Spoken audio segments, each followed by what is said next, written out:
Olá pessoal, tudo bem? Meu nome é Gustavo, eu tenho 23 anos. Atualmente eu moro no interior do estado de Minas Gerais, na cidade de Caraí. Aqui mesmo também eu já atuo como fotógrafo há quase 4 anos, realizando ensaios fotográficos e também fazendo coberturas de eventos em geral. Eu me formei pela Escola de Imagem na cidade de Belo Horizonte. E se você quiser conhecer um pouco mais do meu trabalho, eu convido você a entrar lá no meu Instagram pelo @gusbicalho com dois U's.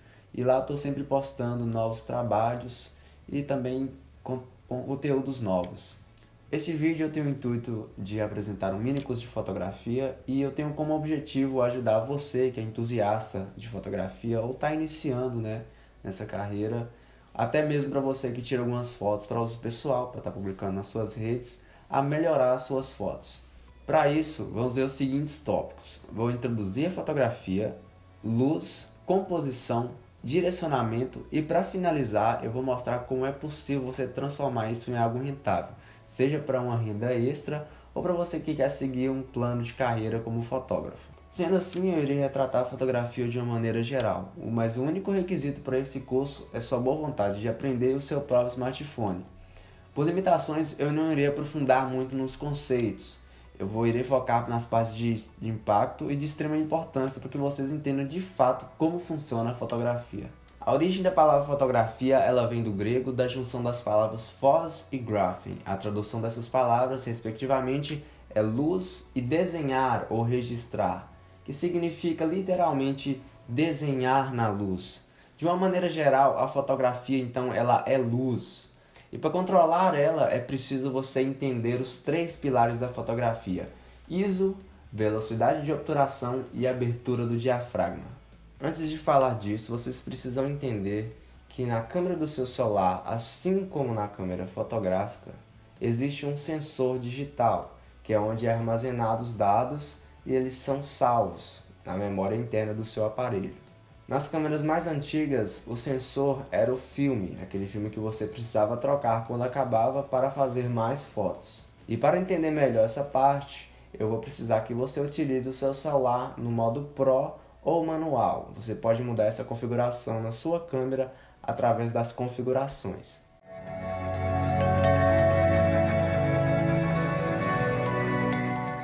O ISO define a sensibilidade do sensor da sua câmera. Aumentando o ISO, você vai deixar o seu sensor mais sensível à luz, então ele vai captar mais luz. Abaixando o seu ISO, ele vai captar menos luz. Um bom exemplo é quando você estiver fotografando em situações de pouca luz. Você poderá aumentar o seu ISO, onde o seu sensor estará mais sensível, então ele captará mais luz daquela cena onde você estiver fotografando.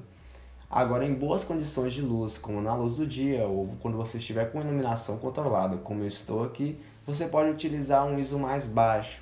Porém, saiba que se aumentar muito seu ISO ou a capacidade máxima, poderá causar ruído em sua foto, que são pontos coloridos que ficam na sua imagem. O que para alguns tipos de fotos é algo irrelevante, dependendo do trabalho que você estiver fazendo. Mas para alguns trabalhos profissionais, isso incomoda muito, principalmente quando é questão de qualidade na hora da impressão.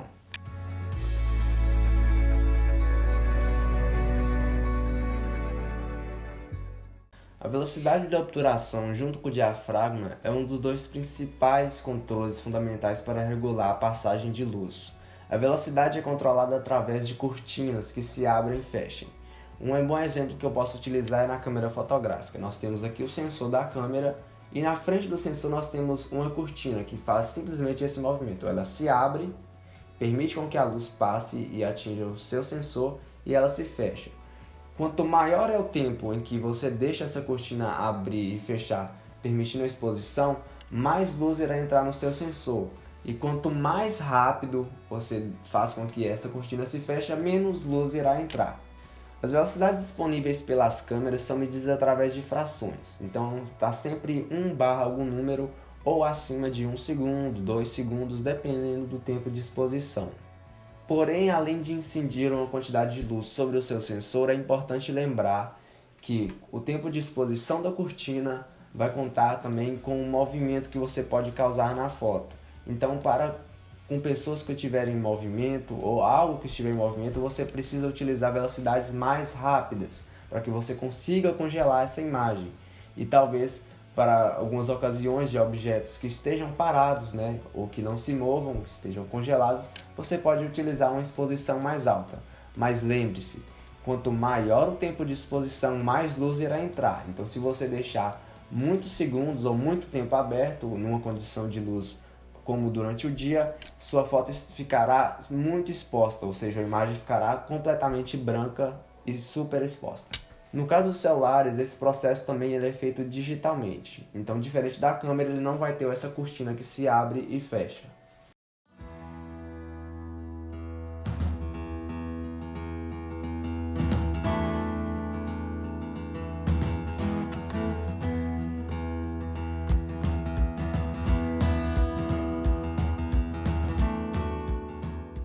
Vale lembrar que quando for utilizar velocidades mais baixas, é importante você manter o seu aparelho ou a sua câmera o mais parado possível, para que não haja foto borrada ou tremor na sua foto. Então tente posicionar as suas pernas mais rente uma à outra. Sempre que for fotografar algo que se esteja movimentando muito, como crianças ou até mesmo um carro, uma bicicleta, utilize velocidades mais altas, que assim você irá conseguir congelar a imagem sem que haja tremor ou que a foto fique borrada. Isso também é interessante porque você pode utilizar isso para fazer longas exposições, causando assim movimentos nas fotos, sem conseguir identificar, é claro, alguns objetos, dependendo da velocidade que você estiver utilizando. Nesse caso, se você não tiver um tripé em casa, você pode utilizar alguma superfície ou até se apoiar em algum lugar para você consiga ficar o mais parado possível. O diafragma é um conjunto de lâminas que se abrem e fecham, permitindo a passagem de luz. A abertura do diafragma e a velocidade do obturador são os dois principais controles de luz, como eu falei. A medida da sua abertura é dada através da letra F, então vai estar sempre acompanhada com F barra algum número. Quanto menor for esse número, maior vai ser a abertura do seu diafragma. Então, mais luz ele irá captar, mais luz vai entrar pelas lâminas e vai ser captada pelo seu sensor. Quanto maior for esse número, menos luz vai entrar. Então, o seu diafragma ele ficará menor e possivelmente também entrará menos luz. Porém, também, além da quantidade de luz de incidir no sensor, o diafragma é responsável por afetar a profundidade de campo da sua foto. Então, aberturas maiores vai causar mais desfoque na sua foto. Se você quer uma foto com muito desfoque, tente utilizar aberturas maiores. E como eu falei, não são todos os celulares que têm essas funções. Os celulares com mais de uma câmera, talvez você encontre câmeras com diferentes aberturas e aí você consegue controlar um pouco mais essa função. Já aberturas menores, você vai ter muito mais profundidade de campo, ou seja, você vai ter mais coisas focadas, que é normalmente utilizado para paisagem ou algo de fotografia que você precise de muito campo aberto. Outro fator que influencia muito a profundidade de campo é a questão da proximidade em que você está do objeto. Então, se você quer causar mais desfoque, você tem que trazer esse objeto mais perto da câmera possível. E lembrar que cada câmera tem uma proximidade mínima para poder focar. Algumas câmeras você precisa ficar mais longe e outras mais perto. Um bom exemplo nos celulares é que você pode utilizar aquelas lentes que você pode comprar e estar utilizando no seu aparelho. E as lentes teleobjetivas, que é para fotografar coisas de longe, como a lua ou casas assim, você precisa deixar o objeto mais distante para você conseguir focar. Já as lentes grande angulares, que são lentes que fotografam mais coisas, então você vai conseguir focar de mais perto os objetos. Hoje, com a evolução da tecnologia, as câmeras fotográficas e os celulares, elas já vêm com o modo automático, que vai definir qual é a melhor exposição para a sua foto. Então, o próprio celular vai definir qual vai ser a melhor luz. Então, por isso que a gente recomenda você utilizar um modo manual ou Pro, para que você consiga ter mais criatividade e chegar ao resultado mais preciso que você deseja. Na câmera do seu celular, assim como em câmeras profissionais, existem modos automáticos também para um tipo de foto específico. Então, a própria câmera, o celular, irá definir qual que é a melhor configuração para aquele tipo de foto. Então nós temos o modo retrato, o modo paisagem e alguns outros celulares também temos o modo noturno. Bom, agora que vimos os fundamentos básicos da fotografia, falando ainda sobre a luz, é essencial você saber que existe a luz dura e a luz suave. A luz dura, normalmente ela vem direto da fonte, sem nenhum tipo de bloqueio, então você recebe toda a exposição. Essa luz ela costuma causar sombras mais definidas e mais fortes. Já a luz suave é o contrário, ela é bloqueada por algum objeto, mas que permite também passar a luz, né? Então esse objeto ele é transparecível, então ele permite com que a luz ultrapasse, só que em menor quantidade. Sendo assim, irá causar menos sombra e o ambiente ficará bem mais agradável para você fotografar. E essa luz é muito interessante para você estar utilizando nos retratos, onde o tom de pele fica mais bonito e não causam tantas sombras ao redor do rosto. Vale ressaltar também que dependendo de onde está vindo a fonte de luz principal da sua foto, é interessante você saber utilizá-la. Afinal, dependendo de onde está vindo a luz, ela pode transparecer algo diferente, como por exemplo, quando a gente conta uma história de terror, utilizamos a lanterna de baixo, então é para causar uma impressão mais assustadora, então nosso rosto fica mais sombrio. Então vale vocês, utilizarem isso para poder causar uma impressão diferente na sua foto, dependendo do tipo de foto que você for fazer.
No mundo da fotografia não existe foto ruim ou foto feia.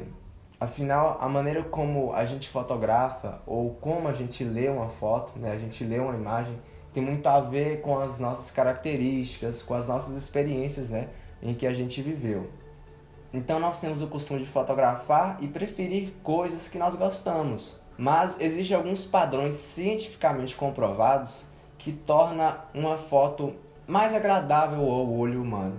Então são desses padrões que nós vamos falar agora. Algumas cores, quando estão em cena, elas causam um contraste mais bonito, como por exemplo o vermelho com o verde ou o azul com o amarelo, porque elas estão dos lados opostos no círculo cromático das cores.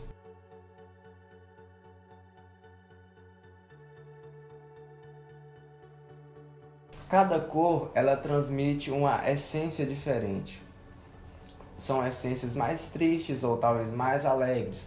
Uma pessoa que dorme num quarto que seja vermelho ou completamente lilás, essa pessoa ela tem uma tendência de ser mais melancólica ou uma pessoa mais para baixo. Então, essa é a hora que você pode utilizar isso também na sua vida. Pinte o seu quarto de cores mais claras ou cores mais neutras. Uma regra básica da fotografia é a gente colocar coisas importantes que a gente quer na nossa foto em pontos de ouro. Ou seja, no seu celular a gente tem aquela grade que tem em formato de jogo da velha, e nessa grade você tem os pontos de ouro, que eu vou estar indicando aqui na tela. Nesses locais é interessante você colocar algum objeto ou até mesmo uma pessoa e sair daquele plano central, de sempre fotografar com a pessoa centralizada. Outro ponto interessante é você procurar fazer triangulações. Então, quando a pessoa posicionar para uma foto, tente triangular ela com os braços ou com algum ponto de luz, algum objeto. Isso deixa a sua foto mais bonita e mais interessante, causa um aspecto diferente. Uma outra proporção muito famosa é a proporção áurea, que é utilizada pelos matemáticos, segundo eles, o número de Deus, a fórmula do universo. Essa proporção você vê ela em vários quadros famosos, como por exemplo o quadro da Mona Lisa, onde o pintor Da Vinci utilizou disso para que a pintura ela fique mais harmônica. isso também deixa uma foto mais bonita. Então procure lugares, procure linhas, coisas que direcionam o olhar para onde você quer o direcionamento da sua foto. Você pode utilizar a luz para fazer isso e pode também utilizar objetos, como eu falei. Bom, e é exatamente por isso que o quadro da Mona Lisa, ele é um quadro muito famoso e é um quadro muito respeitado, porque ele segue esses padrões e é muito bem feito, né? É bem harmônico a forma como funciona a proporção áurea. Bom, existem várias outras proporções, né, que você pode estar utilizando na sua foto. Porém, para falar de todas elas e de uma forma bem detalhada, eu precisaria de horas ou talvez dias. Então, se você tiver interesse e quer aprimorar mais a sua foto, eu convido você a procurar em vários outros sites de pesquisa. Afinal, hoje com a internet nós temos acesso a várias coisas, é só você saber utilizar a sua ferramenta da maneira correta. Uma dica que eu vou dar para você para melhorar a sua foto é sempre que você vê alguma foto, né, em algum anúncio ou alguma foto de algum fotógrafo ou até mesmo quadros de alguns artistas, né, de alguns pintores, é você procurar como essa foto foi feita, né, com que tipo de configuração ele teria feito essa foto e qual tipo de proporção ele utilizou nela. Dessa forma você irá habitar o seu olhar fotográfico. A fotografia ela é uma grande ferramenta que você pode utilizar para se expressar. E tem vários tipos de fotografias, né? Você pode trabalhar em diversas áreas. Uma delas é o fotojornalismo e você irá ver como que através dela você consegue mostrar para as pessoas a sua própria realidade, você consegue mudar o habitat das pessoas, né? Porque elas vão conhecendo culturas novas, coisas novas. E alguns dos fotógrafos que eu vou indicar para vocês estarem olhando algumas imagens, né, e verem, e estudarem essas imagens, é um brasileiro que seria o Sebastião Salgado, que também é um fotojornalista que tira fotos incríveis, já tira fotos na guerra, em vários lugares, né, onde tem muita miséria, muita pobreza, e é muito legal você ver essa fotografia dele, como ele utiliza, né, essas proporções, como ele utiliza a luz naquela tipo de foto. Henri Cartier-Bresson, ou até mesmo o próprio Steve McCurry, eles são fotógrafos que são referência, então você pode pegar próprias fotos deles, né, os trabalhos deles, e estudar aquela imagem, como ela foi feita, e isso vai ajudar você bastante a apurar o seu olhar fotográfico, vai ajudar você a se tornar uma pessoa mais criativa na hora de estiver fotografando. Então, sempre que estiver fotografando, procure mais ângulos, não fique clicando só, né, de um lugar só. Tenta de cima, tenta de baixo, vai para o lado, vai para o outro. E agora vamos falar um pouco sobre direcionamento. Falando agora sobre direcionamento de pessoas, é algo bem simples. É como, por exemplo, eu estou aqui sentado agora, se fosse me fotografar, eu pediria para que eu tentasse, né, sentar de uma maneira mais diferente, mas que não fique desconfortável. Tenta buscar as regras de triangulação, né? Então, eu posso colocar o braço aqui. Nunca deixe a pessoa num lugar parado, sem nada. Então procure sentar ou escorar em algum lugar e dessa forma você vai ajustando, né, para que fique melhor. E o mais importante, não tenha vergonha de falar que está um pouco estranho, que às vezes vai ajudar a pessoa a se soltar. Então você precisa saber que a pessoa que você está fotografando, ela começa aqui no zero. E a linha de criatividade dela, ela começa a subir e tem uma hora que ela estagna, né? Então ela fica em linha reta e depois começa a decair durante o ensaio. Já você, como fotógrafo que já tem uma técnica, já tem um entendimento, você já começa um pouco mais acima. Então seu ápice de criatividade você vai atingir antes da pessoa que você está fotografando. Então você tem que tomar cuidado que na hora que a pessoa chegar ao ápice, você não começar a decair tão rápido e você não conseguir ter fotos produtivas. Então por isso que é muito importante você saber a duração de hora que você vai fazer um ensaio e não deixar a pessoa desconfortável, evitar de conversar algum tipo de assunto, como política, né? Talvez futebol, se a pessoa for muito fanática, que pode ocasionar em alguma discussão, e tentar ser o mais descontraído possível, né? Ser somente você de verdade, com alguns papos mais comuns. Então, na hora do direcionamento, é importante você deixar com que a pessoa ela se sinta confortável, né? Como se ela estivesse em casa, ou como se ela estivesse em um passeio com você, né? E vocês estão numa conversa ali. É muito importante você sempre, né, dar o feedback. Fala, nossa, tá ótimo, mantém, faz isso aqui pra mim, faz isso. Porque se você deixar o ensaio muito parado, a pessoa acaba, né, ela vai se desligando, o ensaio ficando também mais cansativo, porque não vai produzir tantas fotos. E assim, dessa forma, você consegue, né, tirar fotos legais. Nós não temos um livro de poses para você estar fazendo. Então, a partir do lugar de onde você estiver, procure lugares, procure também ângulos em que essa pessoa vai ficar mais bonita, né, ou mais interessante na foto. Então essa parte de direcionamento é muito importante, a sua interação com a pessoa com quem você está fotografando. Então sempre procure, né, saber qual lado que ela prefere, se é o esquerdo ou se é o direito, porque isso vai interferir na hora da pessoa, se ela vai gostar das fotos. Porque não adianta você fazer um trabalho e você gostar das fotos, sendo que a pessoa que você fotografou não gostar dessas fotos. Além de você de direcionar uma pessoa, é importante também você direcionar o olhar da sua foto. Então, olhe bem para onde você está fotografando, procure ângulos que irão favorecer, né, quanto a pessoa que você está fotografando, tanto também o direcionamento, né, o olhar da sua foto. E agora, para finalizar, eu vou mostrar como você pode tornar isso em algo rentável, né? Você fazer uma renda extra para você, ou também dar início ao seu plano de carreira como fotógrafo. Na fotografia é muito importante você saber que além de você vender a sua foto, você também tem que se autopromover. Então você precisa ser o produto. Então é muito importante você aproximar o seu público a você. Então é legal você publicar não só conteúdos de fotografia, tentar não postar coisas muito técnicas, porque às vezes as pessoas não gostam, né, de ver coisas muito técnicas, elas apenas só querem ver os seus trabalhos.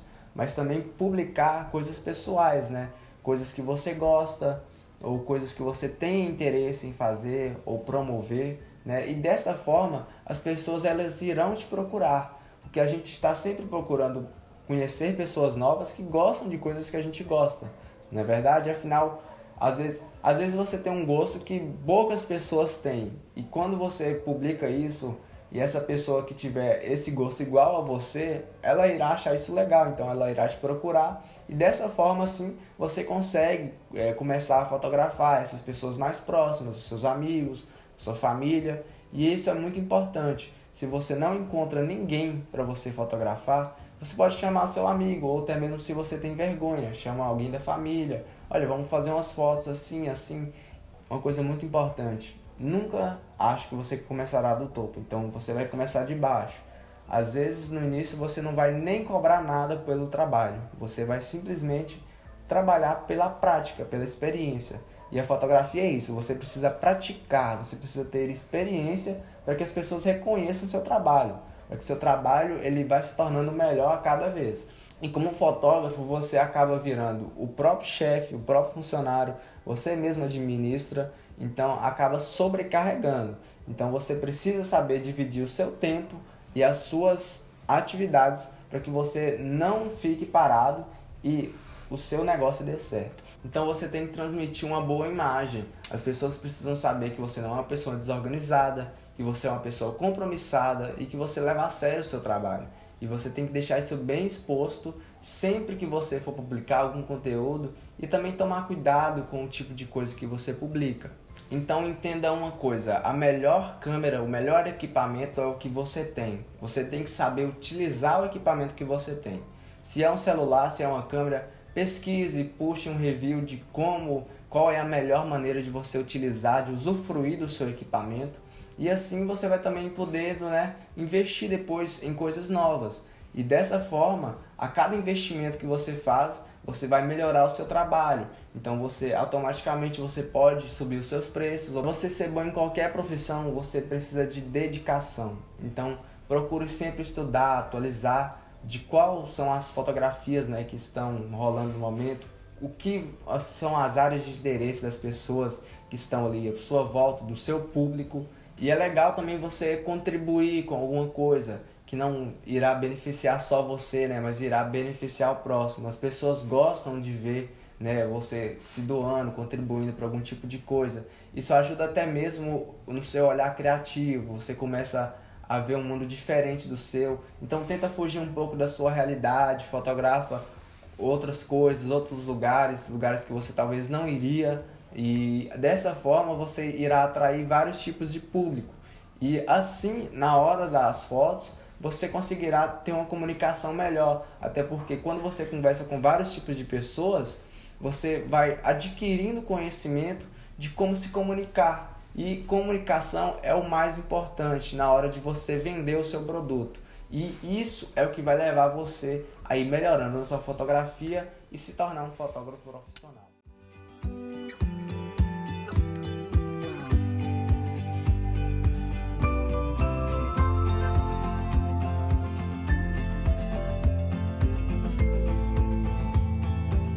Eu gostaria de agradecer à Secretaria de Educação e Cultura da Prefeitura Municipal de Caraí por nos dar essa oportunidade, né, de como artista, eu como fotógrafo, de passar um pouco do que eu sei, né, e transmitir isso para outras pessoas, né, e tornar às vezes a vida de uma pessoa melhor através da fotografia.